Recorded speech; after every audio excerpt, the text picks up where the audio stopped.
micro machine that you're going to have to hold. Sure. Do you want them together? Yeah, we'll put them together. Here, you can. Pick him. Oh, your ear's big. And his belly's really full. He's here. Oh, good. Lucky you. How old are they now? They are 16 days. You can see cheetahs are very mobile, very young. And that, unfortunately, is used against them in the wild. Because cheetahs, they have a 90 to 95% infant mortality rate because of that. Because they're moving around and predators get them.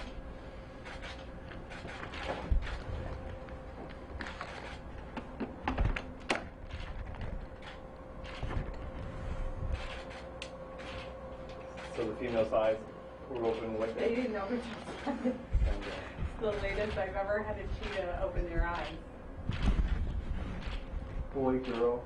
So it's Boy, girl. Yep. Okay. The boy's much bigger. He's always has been.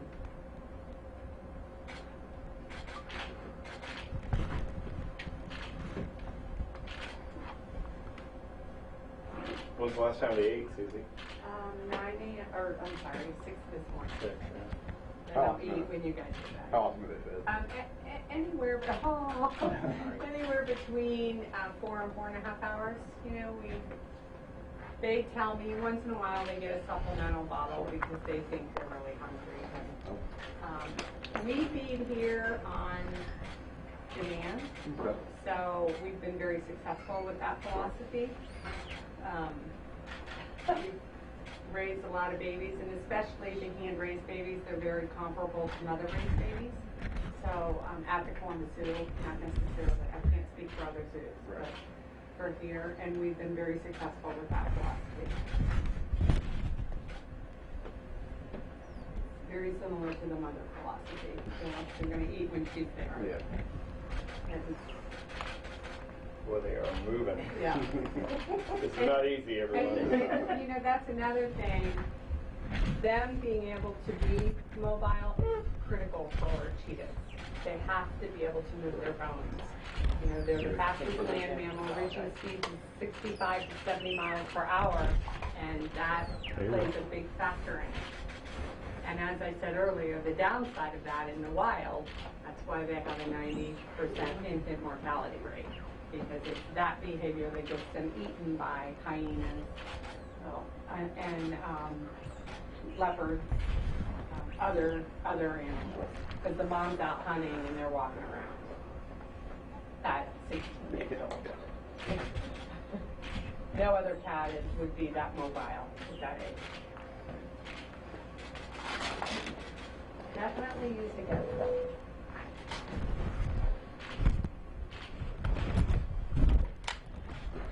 I just love their fur, how long it gets on the top. Yeah, they do.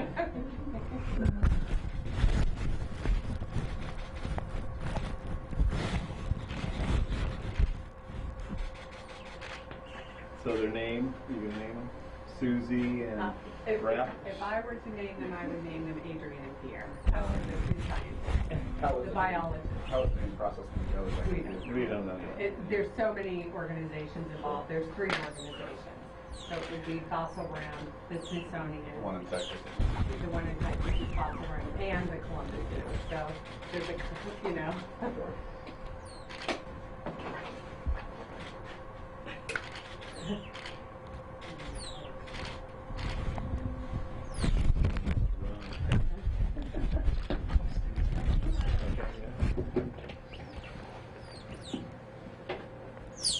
Oh my.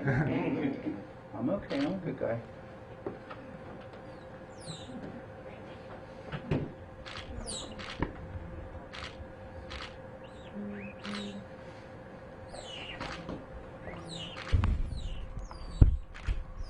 So once again, you know, we're really excited about the fact that there was a collaboration with science, and you know, when we talk about why zoos matter, it really is focusing on conservation and population sustainability.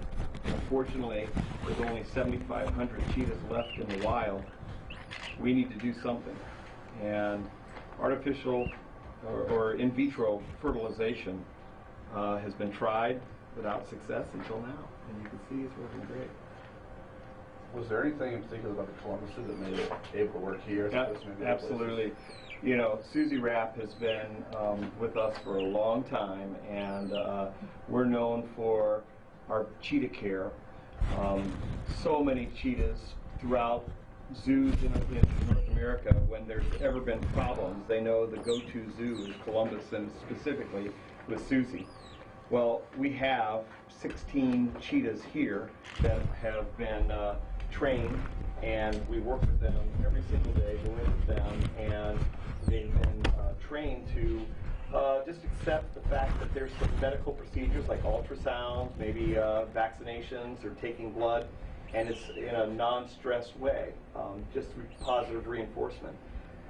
With that being said, the scientists had the opportunity to work with several of our cats, being able to go right in there with them, do the exams, do the testing that they needed to do, and there's no other place in the world like what we have here. And so through the training and the expertise, our facility, and the number of animals that we have here, it gave the folks at Smithsonian National Zoo the opportunity to work with our cheetahs, and I'm getting peed on. I've got a lot to do today, and I am totally soaked. Yeah. Sorry. Yeah. Yeah. This one. Oh yeah. Yeah, I am totally drenched. What do they eat? So they're in a milk diet now, but then soon they'll go to a meat.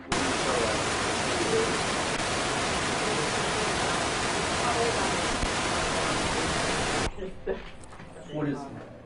Apologize for my ignorance. What's baby food? It's like Baby food. Baby food. Baby food. Like puree. Yeah. Gotcha. Well, that's a good question, because baby turkey, what would you mean? Yeah. We don't mean baby turkey. It's like baby food. That's a good No, baby food, that's turkey based. You're right. Do you want me to Oh no, hey, I'm already soaked. I might as well just go with it. Are there still any significant hurdles that they have to overcome, or is there anything that are still real dangerous to them? Well, there always Oh, yeah, is. sure. You know, whenever you're raising any neonate, there's always things we monitor. Like you can tell it's very warm in here. Temperature plays a big factor. This is an African cat. Yep. It's going to be born in the heat of Africa, and so temperature is something we monitor.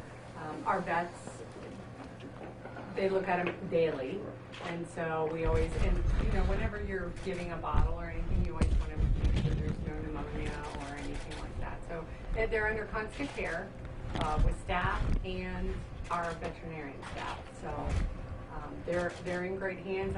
I don't think people realize, you know, even when we have to step in, there's still a 30% infant mortality rate, because typically, like in this case, she was not gaining any weight. What did you say the mortality rate was if they were born in the wild? 90, it's typically 90%. 90% of all cheetah cubs born in the year 2020 will not reach 1 year. I think they want mama. Let's see. That's the problem. The milkmaid. Oh, yeah. Does this breakthrough perhaps have any other impact on maybe other species, particularly? Sure. I mean, the first thing that we talked about was how many years the scientists have been working trying to have some success.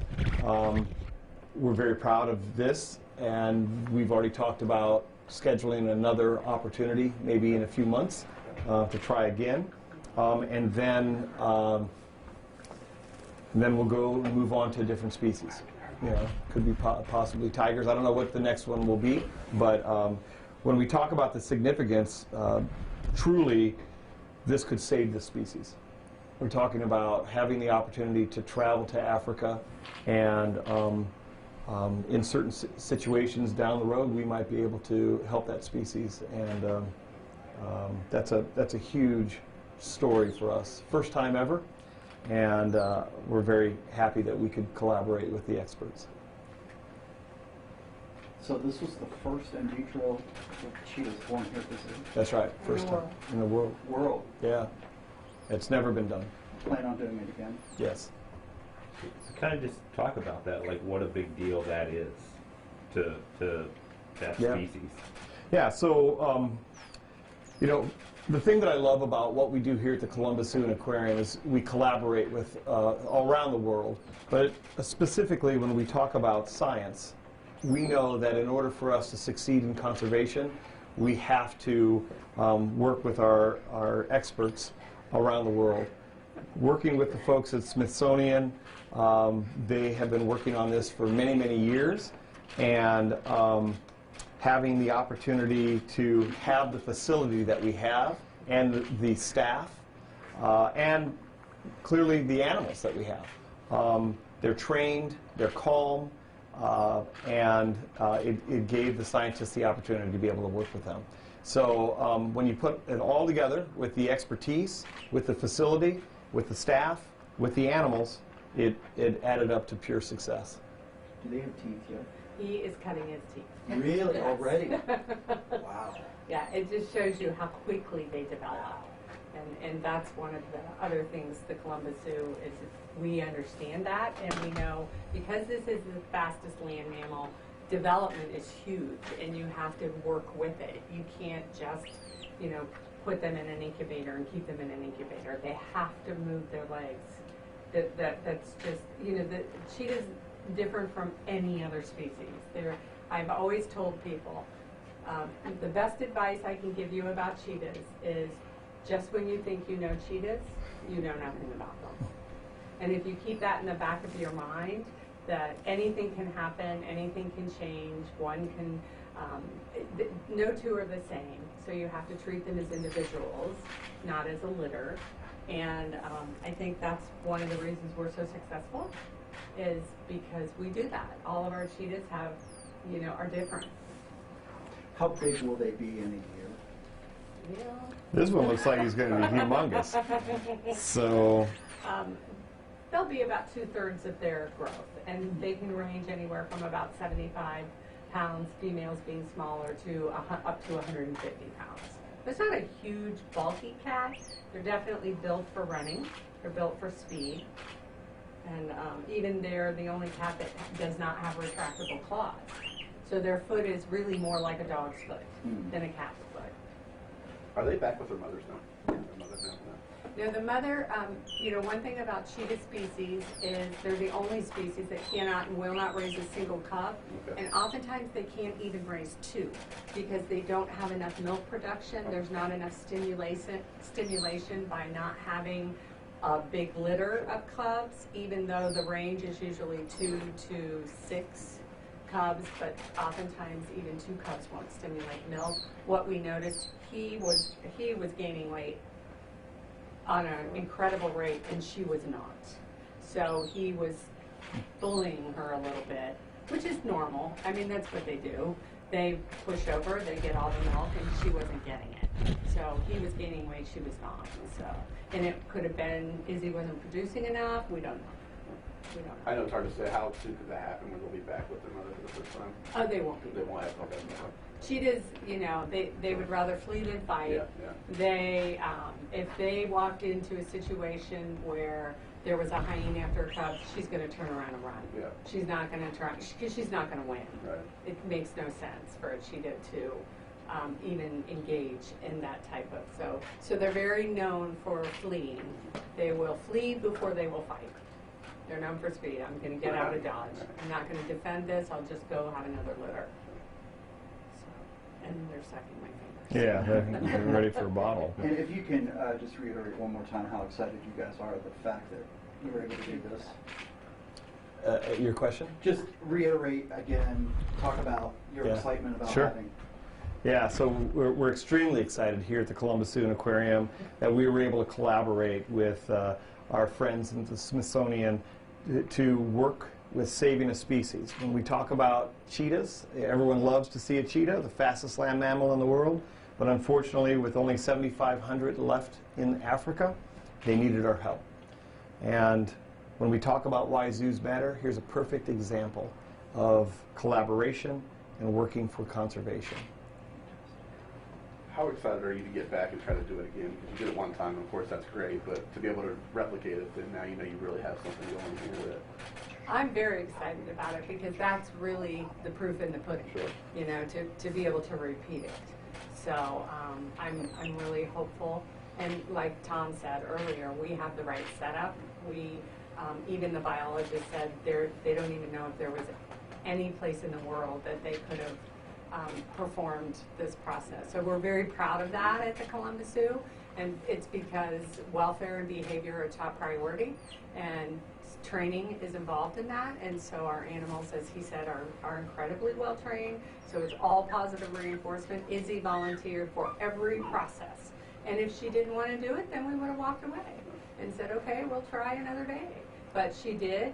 She volunteered for her anesthesia. She volunteered for her ultrasounds. She volunteered for the x-rays. Everything was on her terms. And to be able to do that makes science, to perform science, quite a bit easier because there's no stress involved. And I mean, they're chomping at the bit. The first thing they said was, let's do it again. So, because truly, this is the science that could save the species. So just a few years ago, we built Heart of Africa, and in our design, we purposely built the facility to accommodate the animals in the watering hole, which the cheetahs are the main attraction running. I can't say enough about the staff. This is all about training, positive reinforcement, working with our animals, with giving them the options and opportunities, and with the facility and with our staff and with the training with our animals. That's the reason why we're here today. I apologize. How old are they? 16 days. And guys, I'm probably going to have to put them back here. Yeah. About the stills, can we get like 30 seconds of silence just to get some net sound? You want them together? Yes, please, and as close to those microphones as possible. Okay.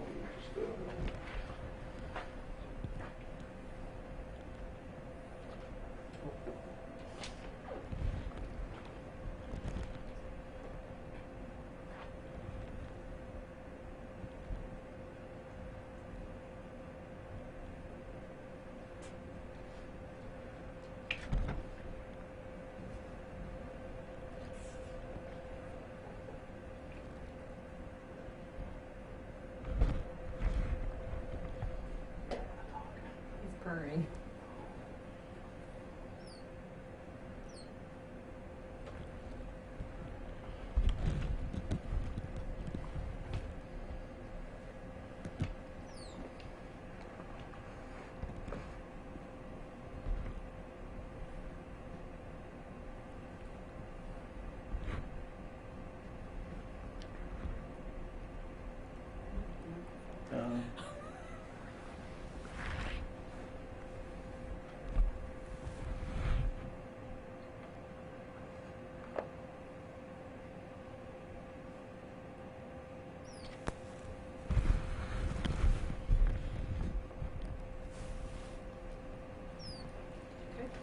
Hey, Tom, excuse me, for the stills, can we just get some shots of you guys together? Sure.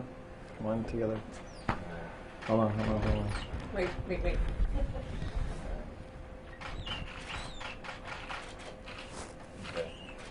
Can I come up closer? Sure, absolutely. Yeah, I'm gonna get close to the shot too. Oh.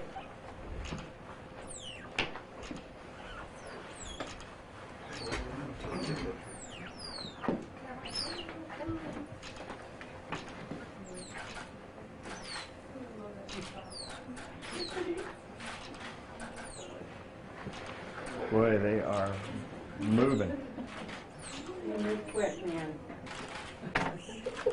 And you know, it's a challenge, like you said. You have to be able to manage that. It's hard to. They're not fast. Oh, they're not. They're just but squirmy. it's just, this is important. If you don't give them the opportunity, they will get metabolic bone disease. They have to move. And meat, you have to get meat. We can't mimic the cheetah, the mother's milk exactly, and so you have to start protein is really important. We know that at a very young Even with the birth. Okay. Trying to get a good still shot. Yeah. Just like Good. that. Sounds like that first. One of them. Yeah, I'm stoked. age.